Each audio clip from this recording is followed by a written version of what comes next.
Emma, Norman, and Ray, three close friends at an orphanage, are curious about a forbidden gate they are told to avoid. The trio, along with other children, are cared for by a woman, Isabella, whom they call Mom. The kids are also identified by numbers tattooed on their necks.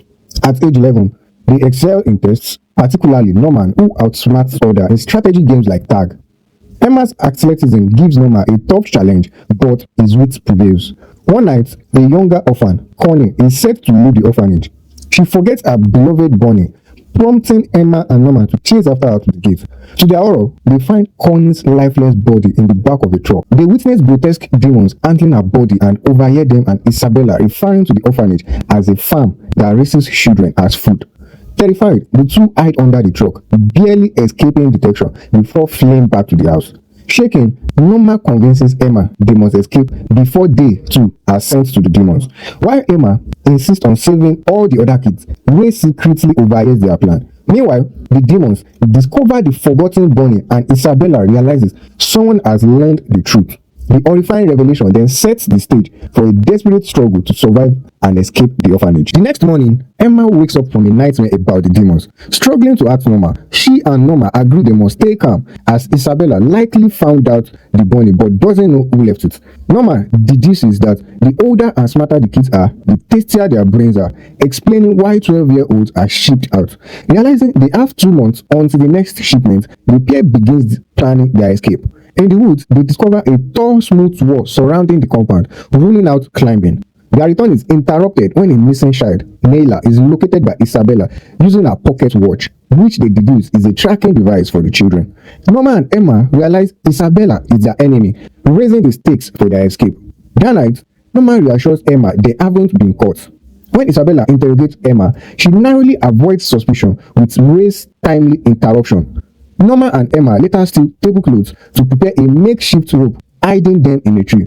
Norma decides to involve Ray, but Ray reveals he's been following them and already knows they're hiding something. Quickly grasping the situation, Ray agrees to help but argues they can't escape with everyone. Emma insists they must save all the kids, leading to a heated argument. Norma sides with Emma, confessing to Ray that he loves her and wants to support her plan, even if it seems impossible. Their discussion is cut short by an unexpected bell signaling the arrival of a new adult, Crone, and a baby named Carol. The trio realizes their escape just got more complicated as Crone's presence makes Isabella's grip even tighter. Despite this, they remain determined to devise a plan to save everyone and flee the orphanage before it is too late. Isabella installs Crone in a room conveniently located for maximum surveillance on the kids, and the trio immediately knows they are in trouble. Norma is mad he didn't predict this, but Ray hilariously points out they've just gained 2 new sources of intel, Crone and baby Carol. Realizing they need to locate their implanted trackers, they decide to inspect Carol's fresh surgical site. Emma later confirms the trackers are behind their ears, thanks to some quality babysitting and accidental spying. Meanwhile, Isabella subtly reminds Crone that she's just an assistant. Crone, in response, has a full-blown evil villain moment, chatting to her door about overthrowing Isabella. The next morning, Crone starts a friendly campaign by suspiciously eyeing Norman and Ray while announcing they should all get along. Norma and Ray quickly deduces she's onto them, courtesy of Isabella. This just increases the pressure on the kids. With the tracker issue unresolved, because destroying it might trigger an alarm, Ray promises to handle it, leaving Emma and Norma to focus on training the kids so that they can have what it takes to escape the facility. Emma suggests turning tag into an escape training boot camp. The trio teaches the kids to mask footprints and navigate the forest under the guise of a fun game. Then Crone joins the game. She's a powerhouse, catching kids like she's a pro athlete at Demon Olympics. Emma rescues 2 kids but gets caught by Crone after an epic cat and mouse chase. Crone throws in some psychological warfare, claiming she's on Emma's side. Sure, Crone, totally trustworthy. Norman and Ray, the brainy duo, outsmart Crone, winning the game and earning cheers from the other kids.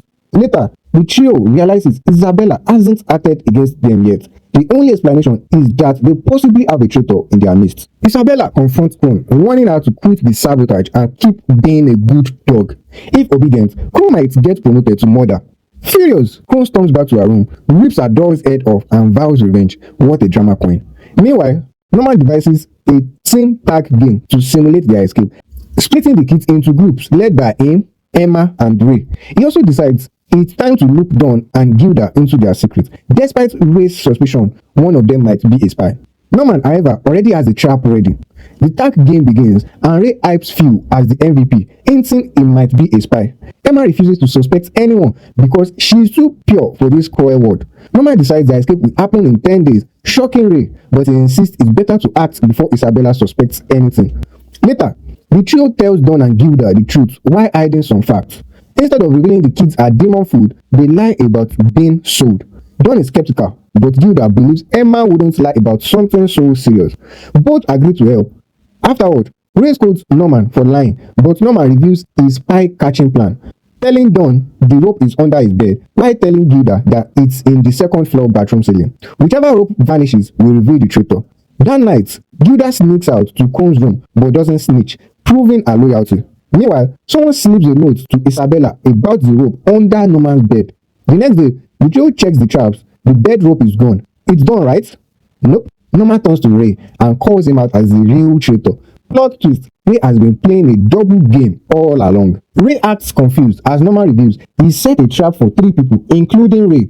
Norman had given Gilda and Dawn different locations but told Ray about the ceiling and under the bed, exposing Ray as Isabella's spy. Ray admits to being an informant since arriving at the house, suspecting Norman had caught on when Sister Crone appeared. Norman doesn't abandon Ray, instead asking him to defect and mislead Isabella, believing Ray's past actions like hiding the bunny and exposing the gate's horror were to help them. Ray explains he worked with Isabella to gather information, ensuring his survival until age 12 while earning small rewards. He admits to being a double agent but demands Norman lie to Emma, promising to save everyone but planning to abandon the others during their escape. Norman reluctantly agrees, prioritizing their plan. Later, Ray updates Isabella, keeping her suspicious of Crone, and demands his payment. Norman dreams of everyone dying during the escape, then meets Ray and Emma in the woods. Emma learns Ray is the spy and rather than being angry, sympathizes with his lonely struggle, urging him to rely on them. Meanwhile, Gilda and Dawn suspect the trio is hiding something. Emma reveals she and Gilda discover Isabella's secret nightly disappearances to a hidden room likely used to contact her superiors. Dawn wants to investigate, but Ray warns it's too risky. Ignoring the warning, Dawn and Gilda sneak into Isabella's study and locate the hidden door, only to find it locked. Their search is interrupted by footsteps approaching from outside, leaving them trapped and desperate to avoid discovery by Isabella or Crone. Phil interrupts Dawn and Gilda's risky search of Isabella's secret room, claiming he's playing hide and seek. Relieved, they escape undetected. Meanwhile, Ray, Emma, and Norman devise a 3-phase escape plan, crossing the wall, escaping the farm, and building a stable life outside. Emma shows them a library book by William Minerva, whose hidden Morse code suggests he's an ally. Using a stolen key, Dawn and Gilda access the secret room and discovers Connie's bunny and a communication device. Shocked, Dawn doubts Norman's trustworthiness. They narrowly escape when Phil distracts Isabella by returning her key. Later, Dawn confronts the trio about their lies, learning the grim truth about the children's fate. Distraught, Dawn lashes out but later apologizes, revealing his guilt for feeling useless. The group reconciles, vowing honesty and teamwork moving forward. The next day, Emma tells Norman she's relieved to have shared the truth and is confident in her plan to save everyone. Dawn provides Norman with requested supplies, detergent and herbicide. Ray stops Isabella, feeding her false information that Norman plans to poison her. Isabella agrees to swap the chemicals and warns Ray that his shipment is scheduled for January when it turns 12. While Norman, Emma, and the others discuss their plans in the woods, Sister Crone surprises them. Instead of betraying them, she reveals her knowledge of their plans and offers to team up with them. Crone reveals she was once an orphan like the kids, showing them a neck tag identical to theirs. She explains that 12-year-old female orphans face 2 options: train to become a mother if they excel in their tests, or be shipped as meat. Mother and sisters are confined to farms due to implanted chips that terminate them if they leave without permission. Crone proposes an alliance, offering to share information in exchange for their trust. Though wary, the kids agree, suspecting she has an own motives. That evening, Norman warns the group that Crone likely seeks evidence to betray them and eliminate Isabella, but advises working with her to gather intel. Norman and Emma visit Crone, who shares insights, including the tracking devices, mechanics, and hints about allies among the demon's equals. She mentions a mysterious entity called AIM, but doesn't elaborate. Crone realizes they were testing her trustworthiness. Meanwhile, Ray receives a camera from Isabella as a reward. He assures her their arrangement remains intact, using the camera as part of their plan. The kids finalize their escape strategy. Ray will distract Isabella. Norma and Emma will scout beyond the wall, and Dawn and Gilda will watch the house for signals. Norma and Emma inform Ray that Crone knows about the transmitters, but Ray reassures them he's already acted. Crone, sensing the kids' suspicions, raids their room but is interrupted by Phil, whom she deceives. She discovers a note incriminating Isabella and plots to use it as soon as possible. However, Isabella visits her with a letter from HQ. Crone reads it in shock as Isabella bids her farewell, smiling ominously. Crone is promoted to head of Plant 4, but she quickly realizes it's a setup. As she leaves, she confronts Grandma, who reveals her allegiance to Isabella and dismisses Crone's efforts to expose her. The gate locks and Crone is terminated by a demon, reflecting on her tragic past and leaving behind a pen and a mysterious package in her room.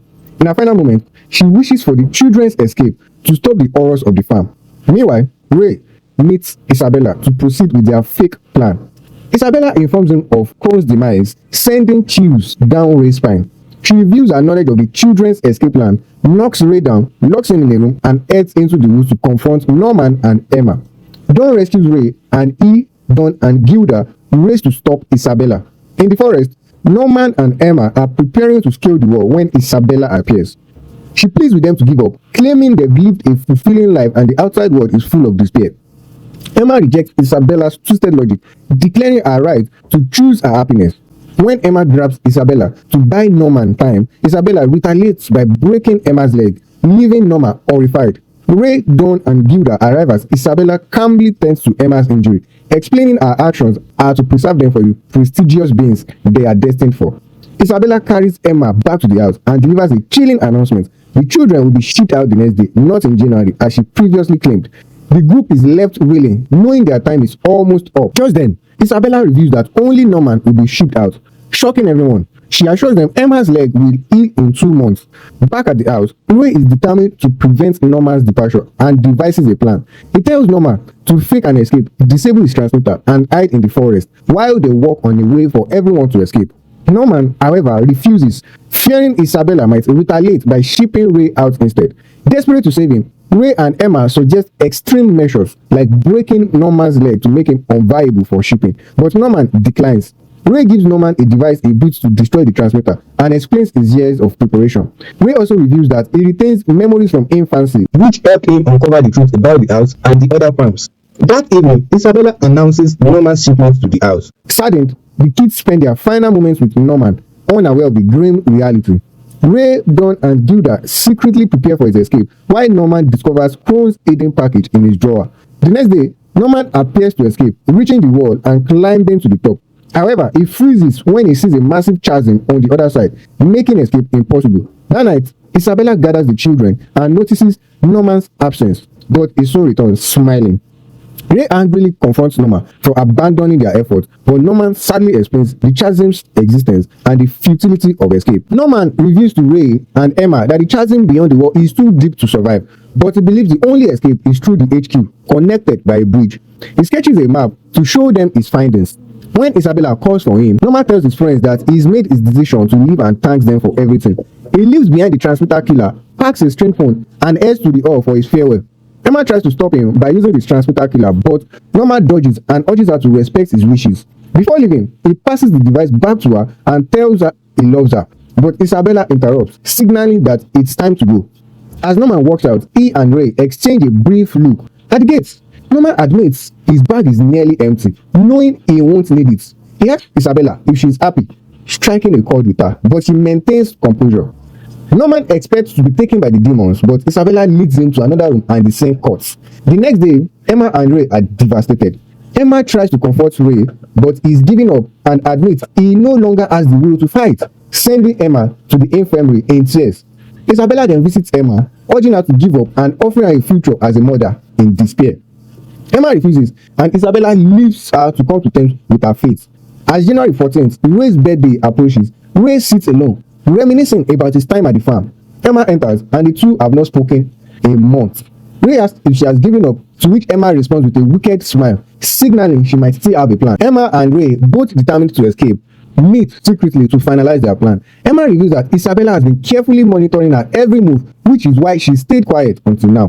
The escape is set for the afternoon, but Ray suggests a more daring plan. He will set the house on fire to distract Isabella, allowing Emma to free the others. Additionally, he plans to block the communications room and set Molotov cocktails in the forest to create chaos at the other plants. Emma agrees, but when she asks what will happen if Isabella focuses on them instead, Ray proposes a drastic solution. He will set himself on fire to force Isabella to rescue him, ensuring her focus stays on him. Ray douses himself in gasoline, lighting the match and igniting the fire. Emma rushes toward him, but the scene cuts. Isabella notices something is wrong and finds the oil ablaze. Emma is crying, claiming that Ray is being terminated by the fire. Isabella checks her tracker and confirms Emma's story, but when she attempts to extinguish the fire, she finds that Emma has already escaped, cutting off the tracker in her hair. Emma is later seen running in the woods, reuniting with the rest of the group, including Ray, who also removed his tracker. In flashback reveals that Emma and the others outwitted Isabella using a plan Norma set in motion before his departure, leaving Emma a letter with instructions and the keys Crone left behind. The kids had been preparing for this moment all along. Meanwhile, Isabella, furious and desperate, stands outside the burning house. Just then, Phil, the toddler, appears, shocking Isabella. As Emma and Ray climb the wall, they discuss the absence of toddlers, and Emma admits she left them behind after much deliberation. She had a meeting with Dawn and Gilda, and although she wanted to bring everyone, she knew the risks of trying to escape with all the kids. They settled on leaving the younger children behind, but promised to return for them later. Phil, one of the toddlers, reveals that he understands the situation, reassuring Emma. He encourages her to leave for now, and Emma vows to come back for them. Meanwhile, Isabella finds Phil and the other toddlers, then alerts HQ about the escape. The alarm system goes off, warning the other plants. They are given the go-ahead to terminate everyone except Ray and Emma. Emma and the group reach a section of the wall where they can cross the chasm, a route Norma had left in a note. Although the crossing is risky, it's doable. With 2 months of preparation, the children are confident in their plan. As they cross, Ray recalls Norman's words, believing in Emma's resilience. While Isabella is informed of the kids' deviation from the expected route, she rushes to the wall. A moment of fear strikes one child, but Ray quickly takes control, ensuring they all safely cross. As Emma prepares to cross, Isabella arrives, but Emma quickly glances at the burning home and says her goodbyes. She crosses to the other side, leaving Isabella behind. On the other side, the children cut the ropes, and Isabella watches them escape, recalling her own past when she was once in their shoes. She remembers Leslie, a boy she liked who played her favorite tune, and realizes Ray is her son. Accepting defeat, Isabella prays for the kids' success. Meanwhile, Emma's group emerges into the light, signaling their new beginning. And that's a wrap for the first season. Remember to like, subscribe, and drop in the comment section if you want a recap of the second season. Until next time, stay awesome.